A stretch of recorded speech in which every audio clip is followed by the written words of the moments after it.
Okay, we're on day 2 of the Rescued Ranger project, and I told you about cleaning and repacking these tapered roller bearings. Well, here's they are all nice and clean.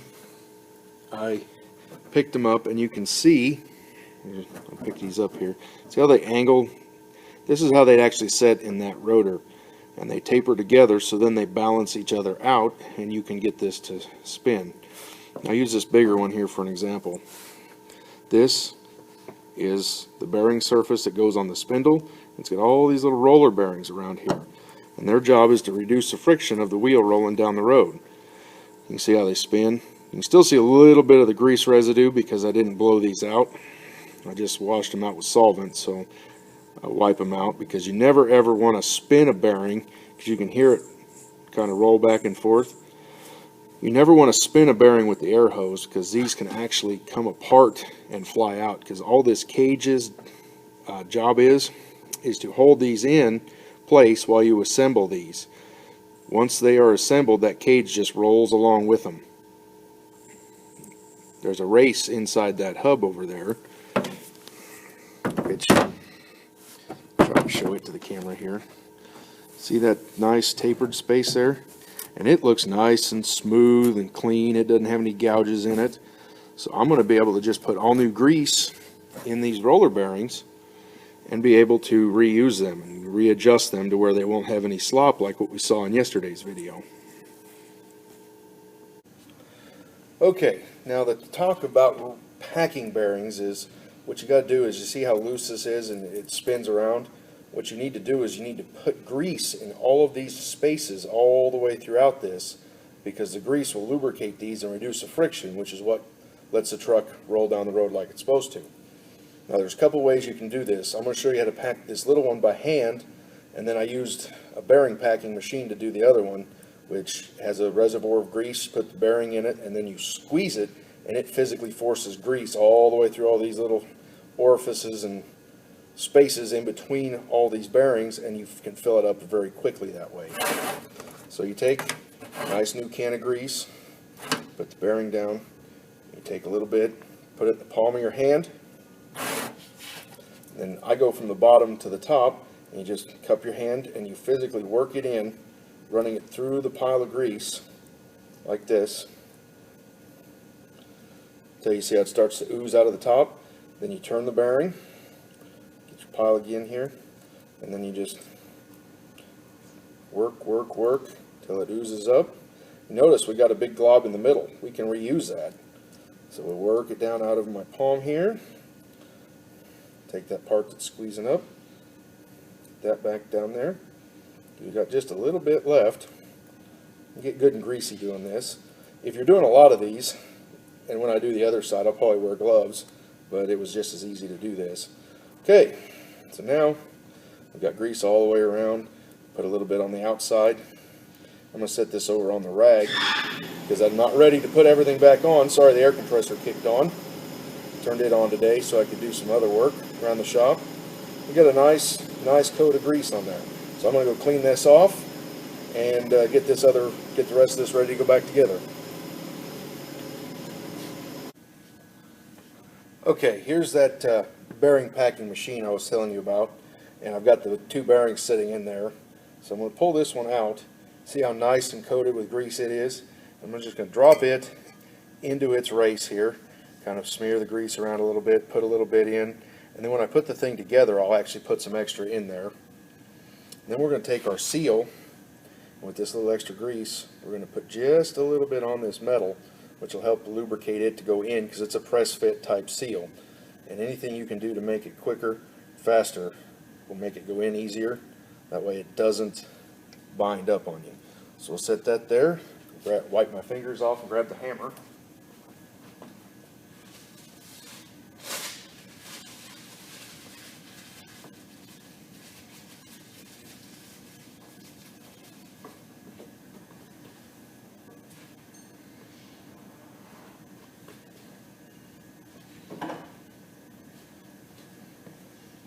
Got my nice little ball peen hammer here.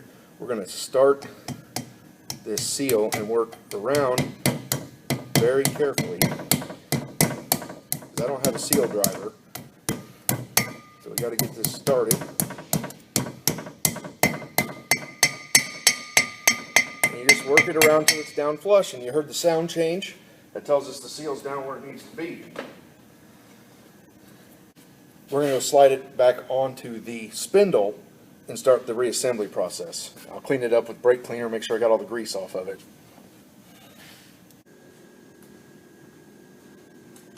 Okay, I'm going to take my can of grease here. I'm going to take just a little bit on my finger, and I'm going to put just a light coat on this spindle.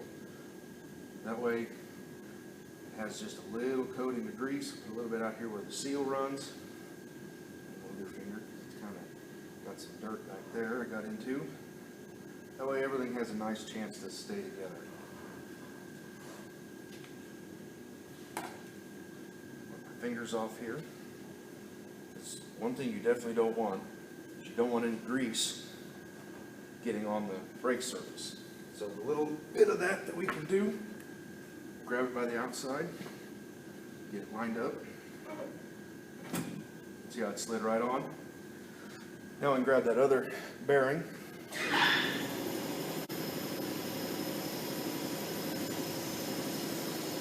And see how it tapers in this way. We can slide it right into its race and it'll hold itself there. We have our D-shaped washer here. It goes onto the spindle. We have our spindle nut.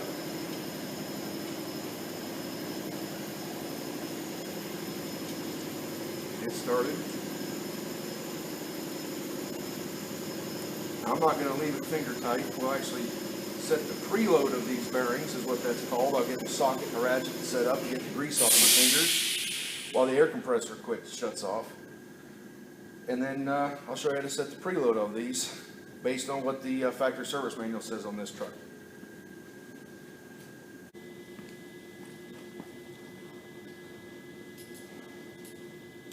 Okay, in the specifications for this particular vehicle, it says first step is to take your torque wrench and tighten down to 21 foot-pounds while turning the hub. You hear that little click? Okay, so I've got it tightened down to 21 foot-pounds. Then, the next step it says to do is to loosen it 175 degrees. So I'm going to get this tool set up. This is an angle degree finder. There are some torque wrenches out there now that are all digital that will do this all together.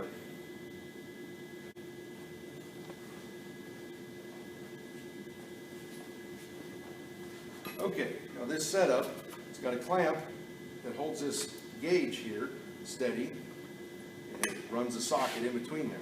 So I'm going to take this little pointer, I'm going to zero it. I'm going to use my ratchet to loosen this 175 degrees. Zero to take the slop out of everything.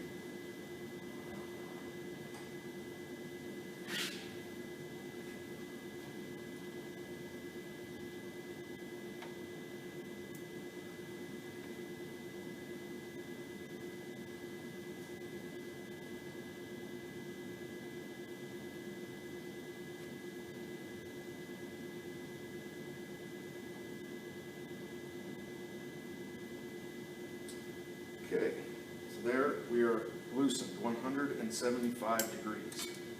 Take our tools off. Now the last step is going to be using an inch-pounds torque wrench. We're going to torque this down to 18 inch-pounds. And then that'll be all set.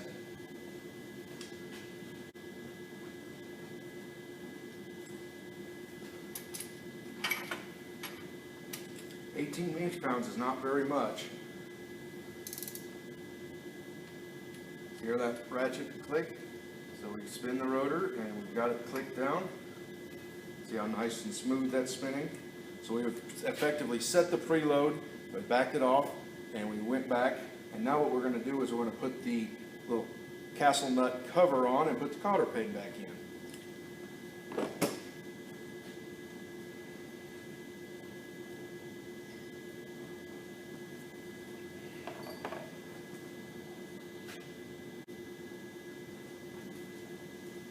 Okay, you'll notice, you see how this has got all those little, looks like a castle when you turn it this way. We're going to be able to line that up on this nut with that space, having two of those go through where that hole is. We always use a new cotter pin. I'm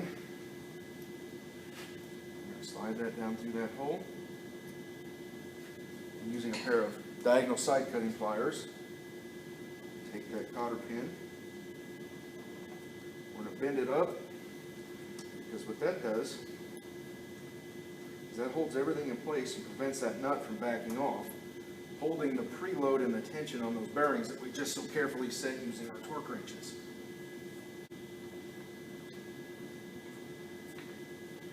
Okay, now we're going to put our grease cap back on. So we're going to slide it in there, and we're going to tap it down and seat it using a small hammer and this same chisel. Because you don't want to use a screwdriver. You don't ever drive with a screwdriver. You use a punch, as long as it's wide and flat, and you can work it around. Hear that sound change when I get it seated all the way down. That means you know you've got a nice, tight, waterproof seal that will keep the water and the dust and the dirt and everything out of this bearing. You just keep doing that until it's nice and down.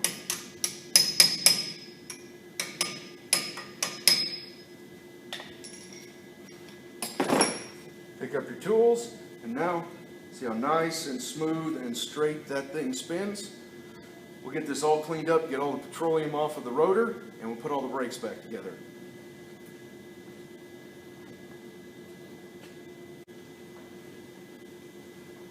Now, we use brake parts cleaner because number one, we're working on brake parts. Number two, it is an alcohol-based solvent that dries very, very quickly and leaves virtually no residue, because petroleum is lubricant for the all essential purposes on a brake rotor.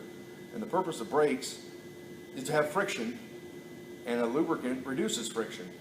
So we need to get all these spots off of here. So we're just going to soak it down. You can't see it, but I have a drain pan right under here underneath the rotor catching all this, so I'm not just letting it go on the floor.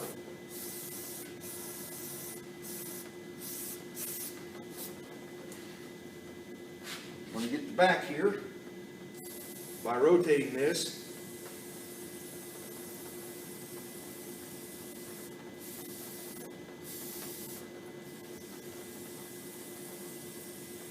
get a nice clean surface.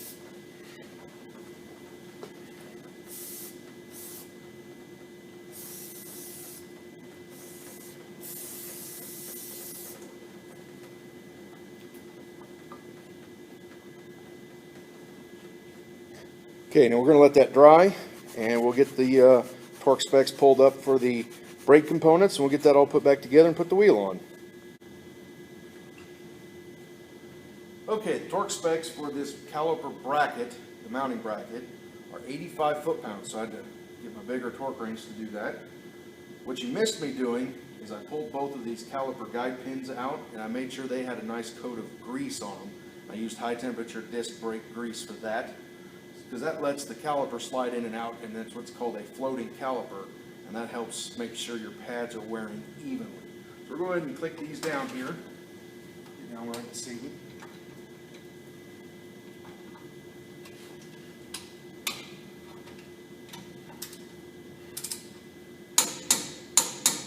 Hear how much tighter that one clicks?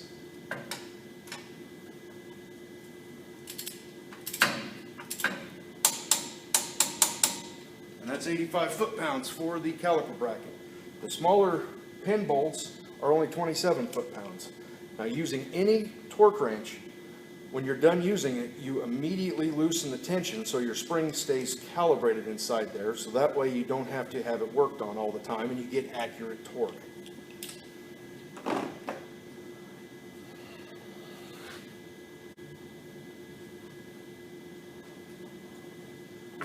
Okay, I'm going to slide this other brake caliper in here. Not caliper. Slid the other brake pad in. Now I can swing the caliper down. Notice I didn't just leave it hanging by the hose.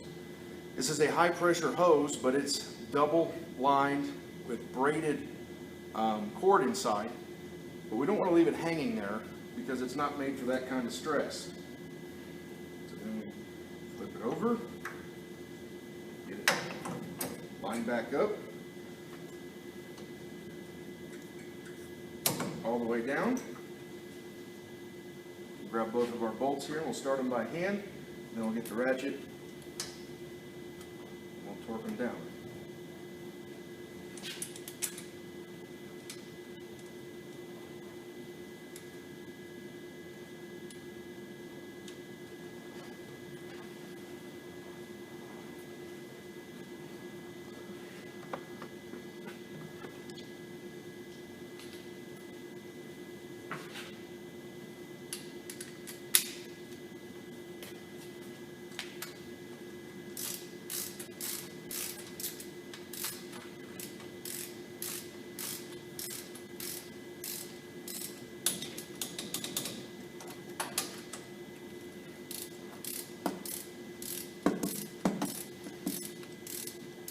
If you hear this ratchet, this torque wrench click, you'll notice 27 foot-pounds is not an exorbitant amount of torque, so it does not have to work very hard to get there.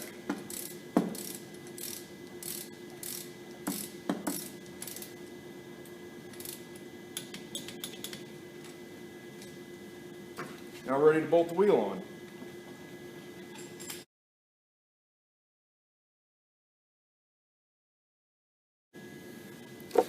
Okay, we're back on the transmission project, and if you'll notice, I have a nice shiny clean new filter here, and here's the old gungy one out of the bottom. They look a little different. Now I did find out when I opened this box that it came with a new bolt as well as 2 new O-rings to seal this up, and they say this newer redesigned filter for this transmission needs the shorter bolt than what the factory put in there because they redesigned this filter, and if you don't use the right bolt and torque it to 113 to 115 inch-pounds of torque to properly seat this filter in, it will not seat and you could damage the transmission.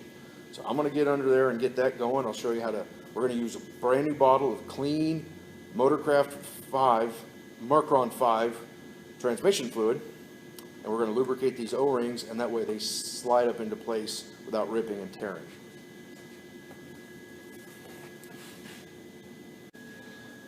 Okay, there's the new filter installed into the transmission. See how nice and clean everything looks. I'm going to get the new gasket, and I'll show you the pan here. I cleaned it off. See how much better that looks? I cleaned some on the outside just so I can tell if it's leaking. I think it looks better. A lot of times, if I have the time, I'll take and actually put a coat of paint on them just for fun. But I didn't get that one that clean today. But the inside, it's almost clean enough you could bake a cake in it. Take it home, run it in the dishwasher. Nice birthday cake. Looks like a Ford transmission pan. So I'm going to get to work on that, and we'll get to going.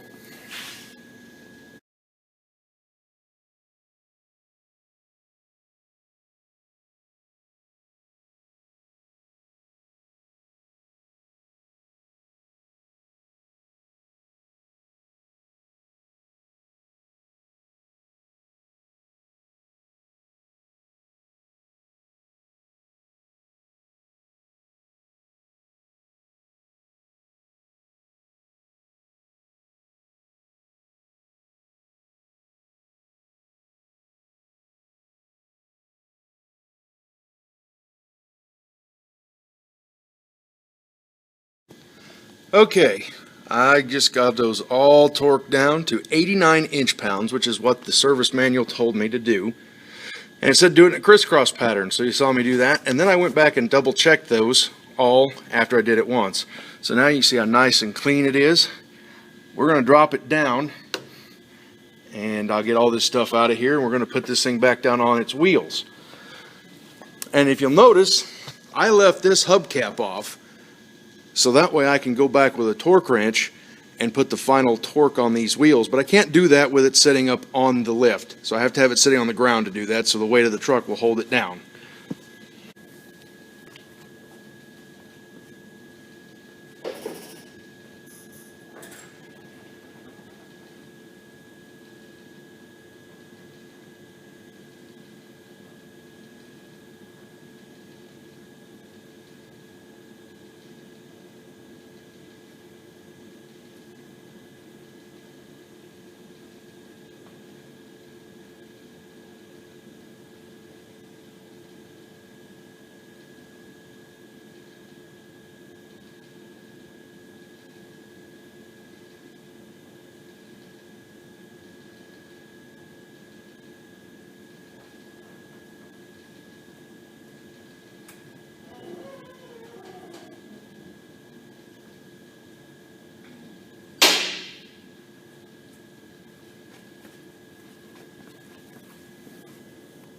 Okay, on transmissions that have a dipstick, as of this era does, that's where you fill the fluid up. So I'm going to go ahead and reach in here. I'm going to pull it out. I'm going to wipe it off just to make sure it's nice and clean from having it all exposed. And then they make filters, not filters, excuse me, funnels that fit right down in that dipstick tube. And according to the service manual, it says to start with 4 quarts of fluid after changing the pan and filter. So I'm going to put 4 quarts of fluid in this, and then we are going to start it and let it run and take it through all 4 gears. So I'll have it back up on the lift a little bit, so that way the wheels can spin with no resistance.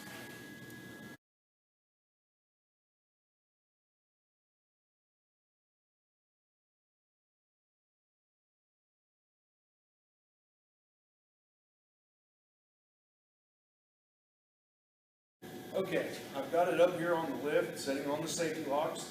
The wheels are all off the ground, so I'm going to start it, and we're going to see how well the rear wheels move and if the transmission feels better.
Seemed to work pretty good to me, so now we'll drop it back down on the ground and I will turn on the exhaust system, let the engine warm up, and then we'll go through checking the fluid.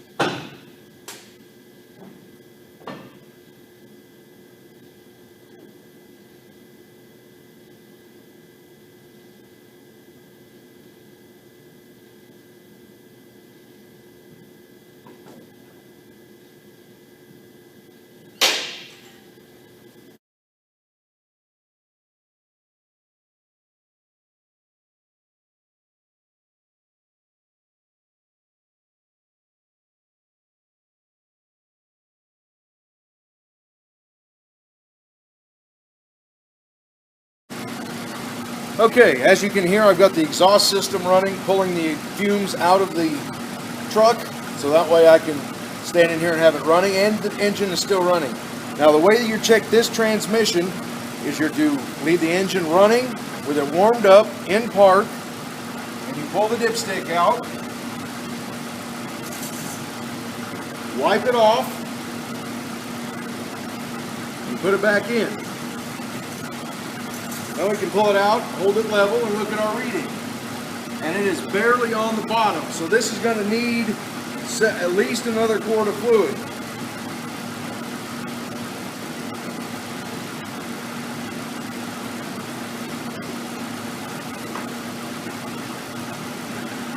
So we get our funnel back, got another quart of fluid. Now the reason you want the engine running is because it is a dynamic level that we are checking, because this has a torque converter and it also has a transmission cooler built into the radiator. So the fluid needs to be flowing all through there, and you need the engine warm so the fluid has expanded to its proper level. because heat will make everything expand. So we let that drip a second.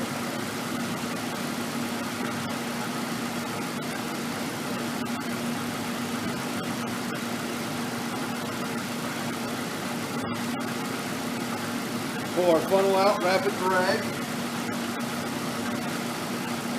Now we can put the transmission dipstick back in. Got our rag ready so we can wipe it right off. Give that fluid that we just put in a chance to get all the way down out of the tube.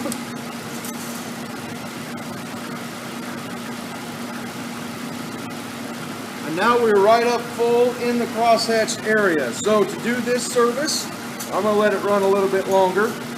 But it seems that this service, this transmission, and this truck particularly, we were able to exchange 5 quarts of its 9.9 quarts of fluid because of those parts I talked about, the torque converter and the cooling, transmission cooler that's built into the radiator, and the lines that go between them all.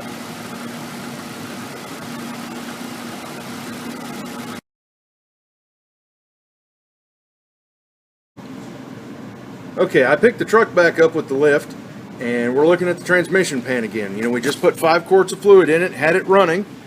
So we'll inspect this. Get my light back a little bit. I don't see any fluid leaking.